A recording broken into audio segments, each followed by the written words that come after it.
Hello, you beautiful people. Welcome back, and thanks again for watching Big Ben's Movie Show. I am your host, Big Ben. With me this week, I got two different hosts because we're looking at two specific movies. We're looking at the Disney movie Moana, and for that, we'll be talking to the kid correspondent, Cassie Waddell. We're also looking at the new World War II spy movie Allied, and for that, we're going to have Chris Smith here in the studio. So, but getting things started first, and our first guest for this week, so like last week was the big comeback show, but this is like a regular show that we normally do. And the first guest on the regular show is the kid correspondent, Cassie Waddell. So you ready? You excited to talk about Moana? All right, let's go ahead and take a look at the clip from Moana and we'll get to talking. Here we go.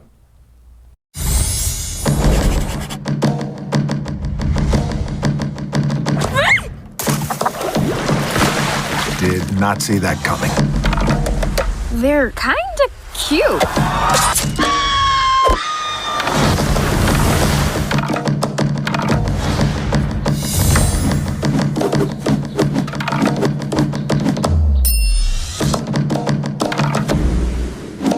That's good pork.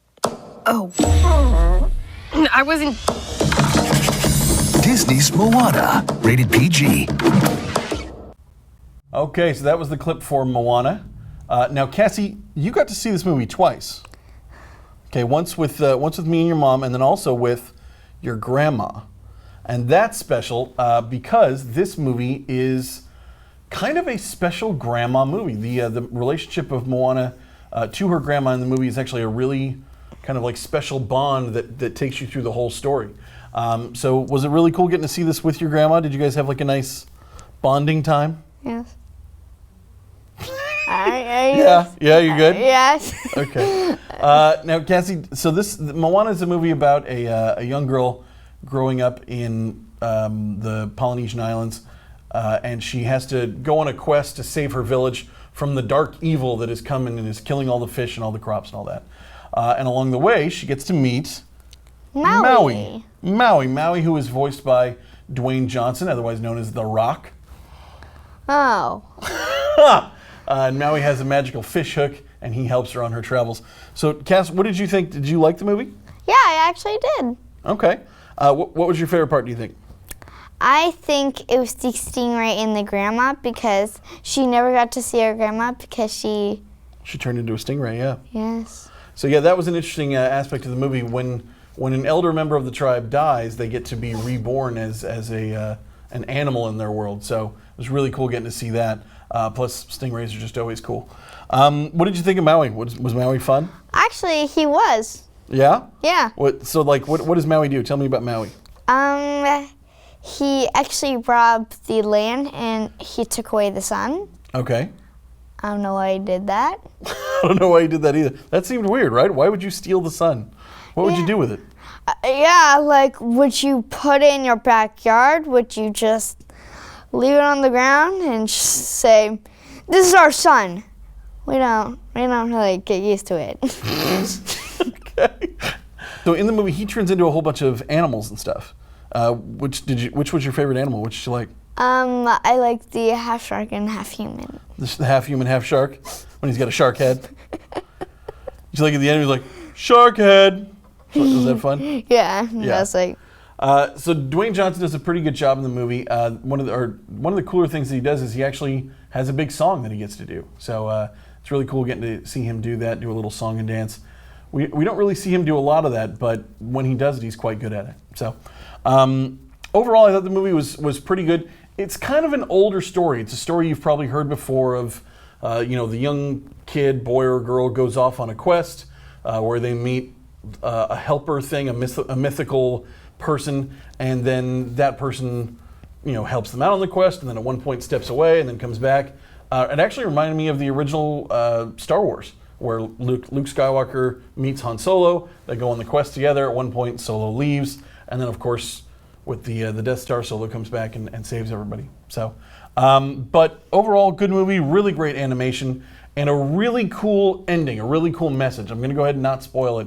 But it's different than what normally happens, and they went in a really fun direction. So I really enjoyed that.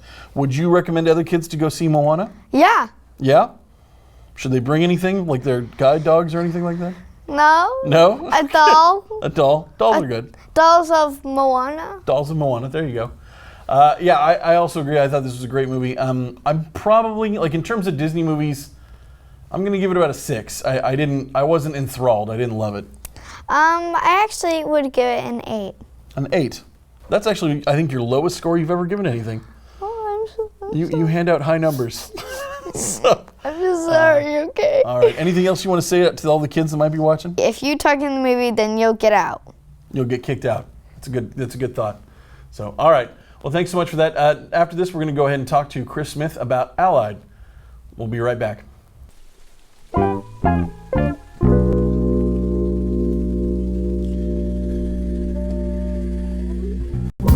Hey, Rogue One, you looking mighty fine, girl. I just want to write you this letter, cause you've been on my mind. You dropped that first teaser, and baby, I'm digging the darker, more complex tone you bring in to the Star Wars franchise. You got my heart all aflutter with your expanded universe. I want you to know when it comes time to watching you, I won't be in a rush, baby girl, no. I'm gonna take my time. I'm not gonna watch you once or even twice, but 3 times, baby girl. You got me excited.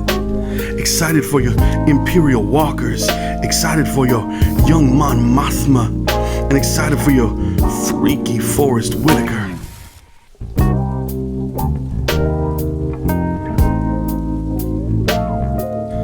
All I think about is getting inside the theater, and I'm gonna bring all the goodies, baby.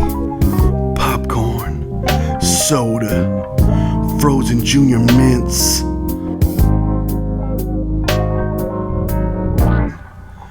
You're giving me a fever. And the closer we get to December 16th, my temperature gets higher and higher. You got me up in Cloud City, baby. Way you teasing me is making me lose my mind, girl. I mean, you showing me Rebels and then Droids, and you saved the best for last when you showed me that Darth Vader.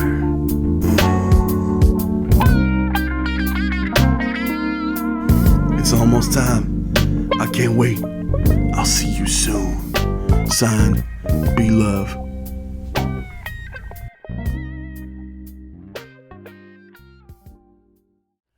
All right, the next movie we're going to be talking about is Allied, the new movie from Robert Zemeckis. This stars Brad Pitt and Marion Cotillard. Hope I'm saying that right. Cotillard, I believe. Cotillard? Or Cotillard, yes. Cotillard. It's French.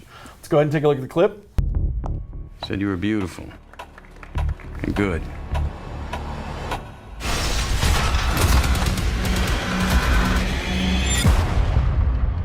Being good at this kind of work is not very beautiful.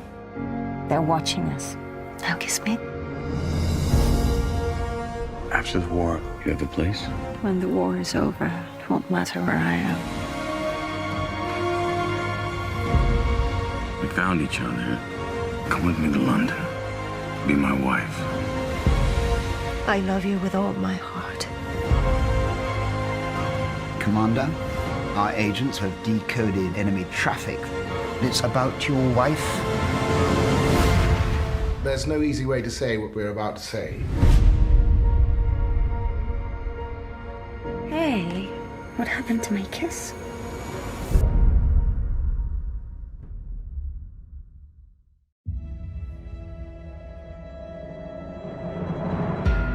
Heard a lot about you. Said you were beautiful. And good. Being good at this kind of work is not very beautiful. What are you doing? Testing you, the way you tested me. Do they trust you? I'm very good at pretending, Max. They're watching us. Now kiss me. What are our odds? And surviving? 60-40. Against?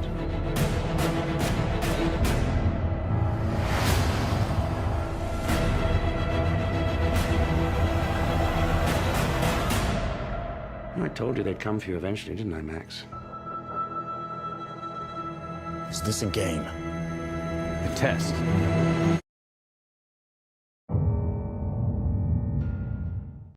All right, so Allied is a spy movie set in World War II. featuring, like we said, Brad Pitt and Marion Cotillard. Cotillard. I think so. Yeah, not Maybe. Custard. It's not Custard, that's for sure. We know that. That's what we know. And they play a husband and wife, and they get married, and it's this really great, amazing story. I liked it probably more than I thought I would.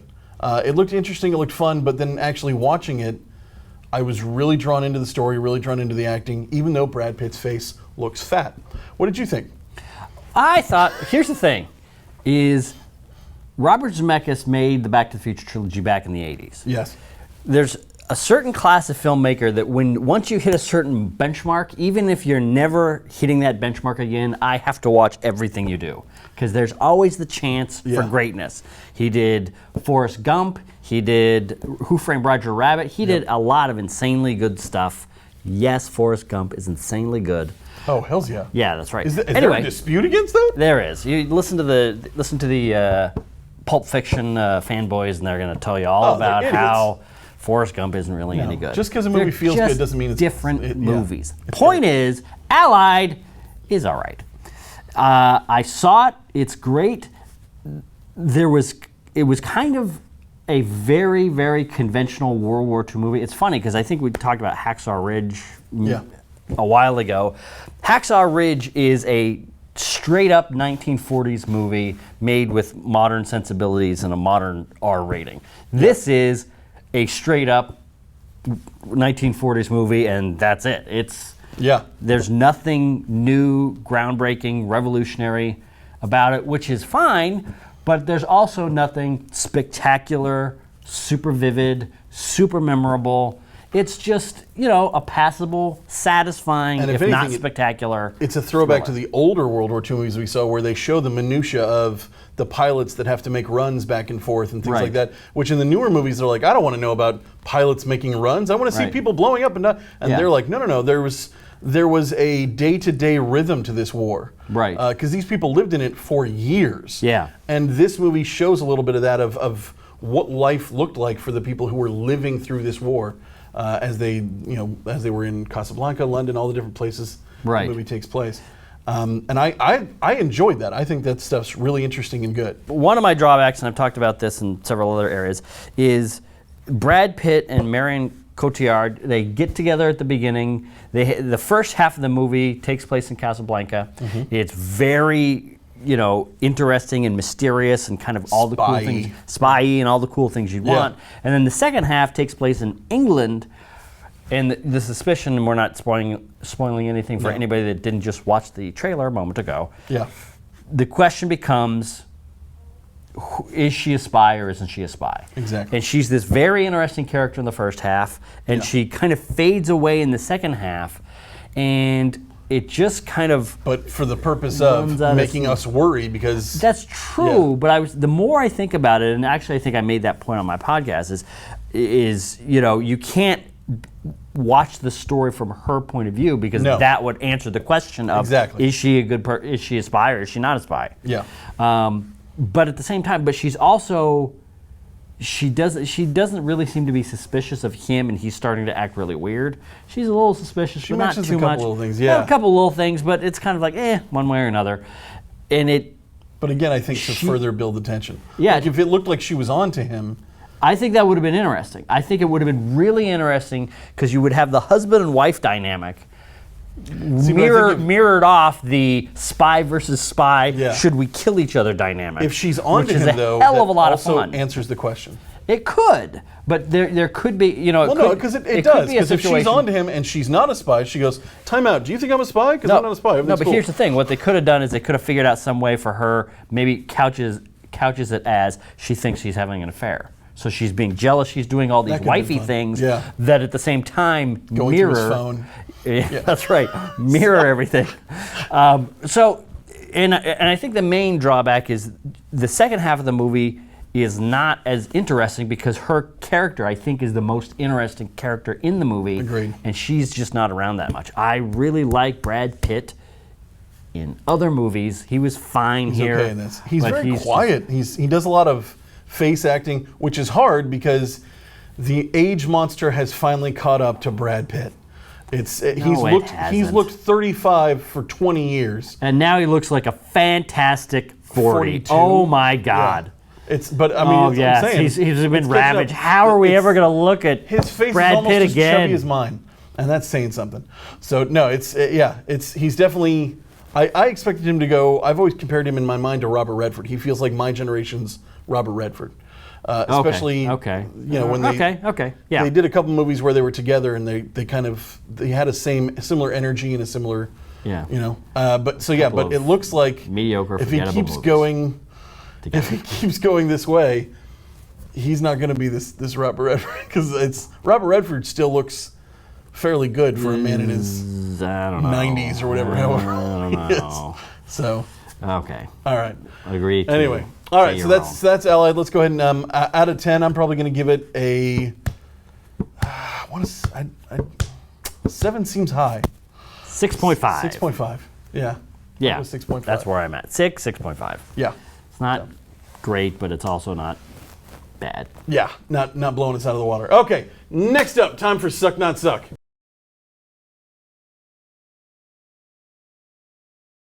Number 1, George Lucas saw Rogue One and likes it. Okay. Maybe. I mean, I was already on board for Rogue One just because I'm a giant nerd. But knowing that George Lucas likes it kind of scoots me, because as I remember, he didn't care for Force Awakens. That was my understanding. And while I agree with a lot of the criticisms of The Force Awakens, I really like the movie. I did too. It's kind of like, on the fundamental things it needs to do, it does all of them well. So all of the non-fundamental things that it kind of falls apart on, I don't really care about. Yeah. So. But with Rogue One, I feel like this is the first time we're going to get a Star Wars movie that is completely different from anything we've ever seen before, in terms of it's not following the family. It's not the Skywalker family. It's getting out of that, and it looks amazing. So, it could be, yeah. So I'm going to say not suck, because Rogue One. I'm going to say, who knows? Maybe sucks. Wow. Here's the thing. I love George Lucas, and I've turned into a George Lucas defender. First, I was a George Lucas fanboy. Then, around the prequel trilogy, I was a George Lucas basher. Now I'm back to, let's step back, look at the total body of work, and give the man his due. That being said, Garth Edwards, who directed most of this movie, maybe, if you believe the stories about all the reshoots, I liked parts of his 2014 Godzilla, but when it came to the actual acting and actors talking to each other and the casting, that movie was boring as all get out, with performances that reminded me somewhat of another person who likes Rogue One and his performances that he got out of his actors in the prequel trilogy. So the fact that George Lucas, who has never really been a big fan of pulling out sophisticated and interesting performances from actors, liking Rogue One doesn't necessarily bode well for me. That's possibly true, yeah. I mean, in his mind, he liked the prequels. Exactly. So, yeah. And I like aspects of the prequels, and I have grown to really respect what he was attempting, but when it comes to the acting, those movies were train wrecks. Movies, yeah. So, so we'll that see. Little kid, Jake or whatever his name is. You can't blame a 10-year-old kid. I blame a 10-year-old kid for ruining Star Wars. And Next up. You're the reason he left acting. Good. Good. Oh, man. Between that and Jingle All the Way, he deserves it. This is a man talking about a child. Absolutely. Just pay attention to this. There is a live-action Barbie movie being made starring Amy Schumer. Why do you say it like that? Just because it's such an odd choice to put Amy Schumer as the lead role in a Barbie movie. Now, in her defense, who would think to do that? Why are they doing this in the Barbie drama? Oh no, wait, it's a comedy. Like, I'm surprised that Barbie is down for that. Like we're the Barbie brand, and you want to make fun of us for making, like, you know, generic stick figure blonde women? But that's for them and their corporate brand to worry about. As a film goer who cares about stories and interesting stuff, love it. I think it's going to be great. Yeah, this is what I want. This is the apple cart I want flipped over. Well, here's the other thing. All right, so we're having this discussion. Can you imagine the Barbie movie that Mattel would want to get made? I Could think you they've made it, watch that? and it's a crappy animated movie, and I've seen a bunch of them. My That's daughter right. has them. That So, yeah. Oh no, I can't even imagine having to sit through the movie that would get approved through that boardroom. Yeah. No. No. All right, so suck, not suck. I'm going to say not suck just because I like Amy Schumer, and for the most part, everything she makes is great. Yeah, I'm going to say not suck because this should be fun, and this seems like something, especially with what she's done on her show. Yeah. Right in her wheelhouse. This could be so good. Could be. So, we'll see. All right. Now we get to the part that Chris is going to make fun of me for. There's two of them. It's coming. The first one is Ezra Miller has stated that he believes. So Ezra Miller's cast as the Flash in the one-day happening DC Flash movie, And Justice League. And Justice League. And he was in Fantastic Beasts and Where to Find Them. 15 seconds of Suicide Squad. There you go. So Ezra Miller has compared the Speed Force, where Flash gets his powers, to the Force from Star Wars. Fine. The problem here is that they are completely different It's things. not a problem. Other than the word force is in the title. Not any kind of problem. But anyway. So this is somebody who's going to be playing the character who obviously doesn't get the character almost at all, and doesn't get the world that he lives in, and doesn't basically just kind of like sticking the middle finger up to all the fans out there that do understand it, and just like, it's nerd stuff, whatevs. You might not be wrong. Here's the thing, and speaking of somebody that's watched late night television nearly all my life in comedy, Yeah. we all know actors and actresses are some of the most boring, not with it people on the planet. They just are. All their stories and insights are, it was great to work with that person. It was great to work with this person. Let me tell you about this funny thing my dog did. The thing about actors is they themselves are not interesting to talk to. What they do is they're able to mimic the way people act, the way people do things, and they're able to project themselves into other people that are interesting. So I don't care if Ezra Miller can even speak English. If he can perform, if he can do what an actor does, and all the heavy intellectual, multifaceted pathos of the Flash. He runs really fast. That's right. I don't care. Like, so what? So what if he doesn't get it? So what if he? Actually, we talked about this before. He's got to be a brand ambassador. He's No, got to be he a brand doesn't. ambassador.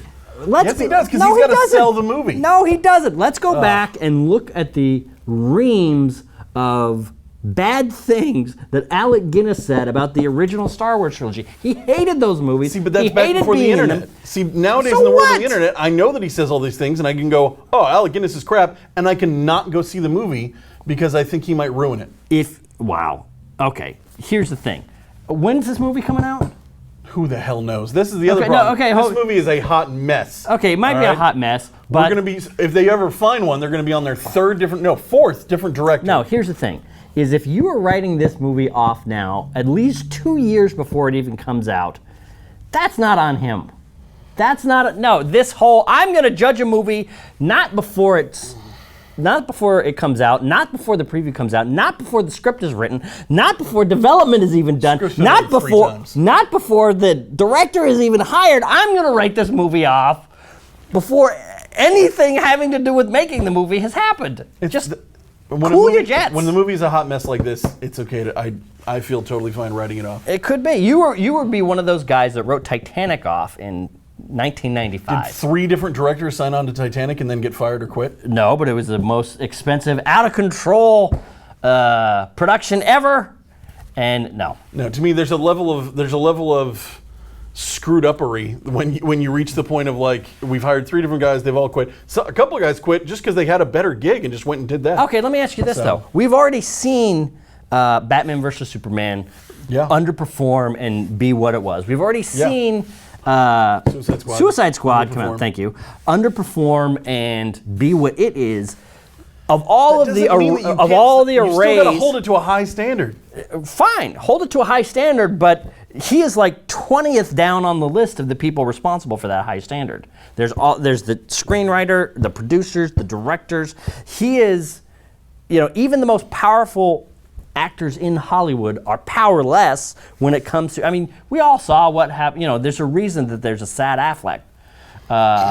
meme out there, because if you're an actor, you are at the mercy of 25 other people when it comes to I think beating up on an actor for something like this is too much, man. Come on. I don't know. Learn your shit. Like, go do your research. Can you say that? Sure. Oh, shit. All right. Next up. I would have said a lot of different things. Can we re-record the show? Last one we're doing. Escape from New York is being rebooted, which already is a please don't do that. But my mistake. Here's the part that angers me. It's being rebooted, and in the reboot, they are deciding that Snake Plissken is not good enough, and they need to give him a name. His name will be Robert. Robert Snake Plissken. Robert Plissken.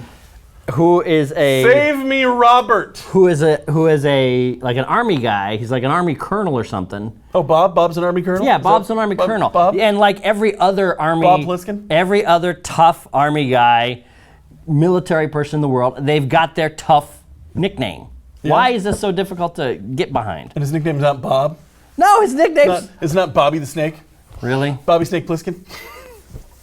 So let me get this straight. You take a guy named Snake, call him he's Robert. He's not named Snake in the original movies. If Snake. If everyone calls him Snake and he only answers to Snake, it's a man named Snake. That you can't, it's a nickname. It's obviously a nickname. There's no way, I would like to quote my friend Juan in saying this, there's no way he came into the world, was born into a hospital, and when his parents were writing out the birth certificate, they wrote down Snake. Okay. His actual name's not Magic Johnson either, but how much cooler does he sound as Magic Johnson as opposed to Irvin Johnson? Well, that's the thing. No one's freaking out because his real name's Irvin. They call him Magic Johnson, and it's great. What's the difference here? If he came out and was like, I would like you all to stop calling me Magic, I'd be like, I'm going to say Magic, I'm going to like you a little bit less. Who said that they were going to stop calling him Snake? Why even give him another name? It's not another name. It's Snake is a nickname. No, Snake is his name. He needs to be called Snake.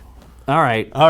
I think I feel confident in the audience knowing how names work with people. All right, so we forgot to say whether or not Flash was going to suck. So I'll sum it up for both of them. Flash and Escape from New York reboot, both are going to suck.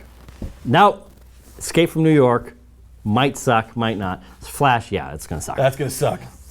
Hot mess. That's right. So, all right. So that's been the show this week. Thanks so much for watching. If you have questions, issues, or you'd like to be a guest host like Chris was. It looks like I'm not coming back.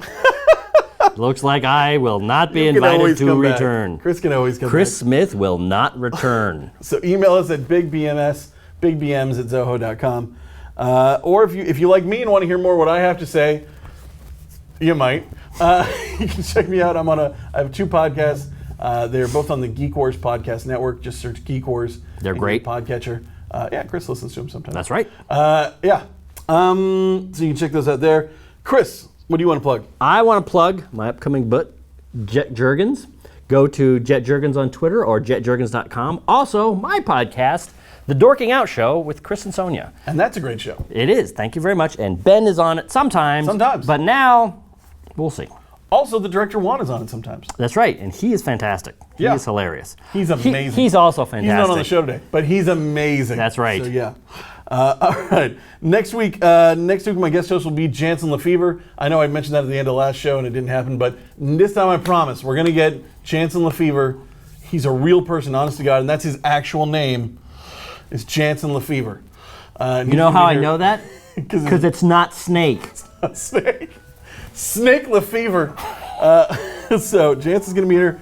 We're going to be talking about Office Christmas Party and also La La Land, the new musical starring Ryan Gosling and Emma Stone. Thanks so much.